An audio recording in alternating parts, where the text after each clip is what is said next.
This is News Trail, your daily dose. It's Wednesday, July 8, 2026. Welcome to News Trail. I am Adetola Kayode.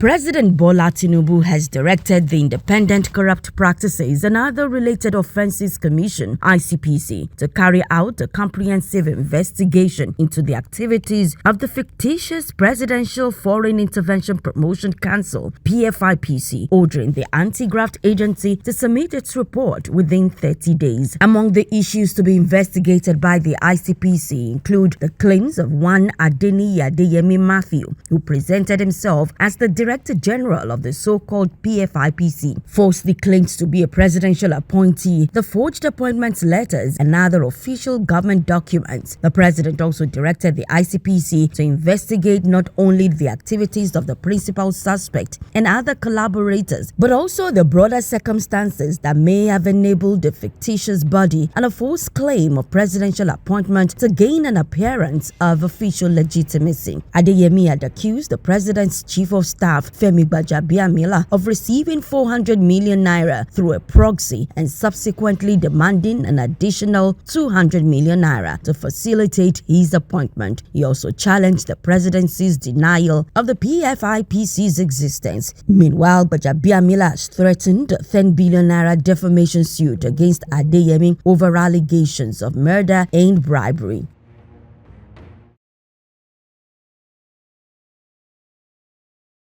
The Senate has asked the federal government to suspend the rehabilitation and reintegration program for Boko Haram members, while urging security agencies to intensify efforts to arrest and prosecute terrorists and other criminal elements responsible for attacks across the country. The resolution was adopted during the plenary on Tuesday, where the senators described the escalating attacks as a growing threat to national security and state authority. Meanwhile, the Senate has mandated its Committee on Foreign Affairs to investigate the renewed wave of xenophobic attacks against Nigerians in South Africa and report back within 2 weeks to guide the federal government on appropriate diplomatic and policy responses. The lawmakers unanimously condemned the attacks that have claimed lives and destroyed properties of many Nigerians, as several senators advocated tougher measures against South Africa, calling on President Bola Tinubu to begin the process of severing diplomatic ties with the country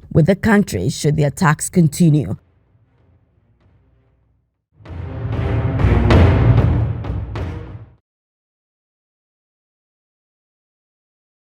President Emmerson Mnangagwa of Zimbabwe has signed into law constitutional changes extending his time in office for 2030. The legislation approved by Parliament last month also introduces a provision allowing future presidents to be elected by lawmakers instead of a direct public vote. The Zimbabwe president signed the legislation extending his tenure by 2 years, allowing him to remain in office until 2030. Beyond extending the presidential term, the new law introduces a significant constitutional change by providing for future presidents to be elected by Parliament rather than through a direct popular vote. The measure marks one of the most far-reaching political reforms in Zimbabwe in recent years and is likely to fuel debate over the country's democratic governance.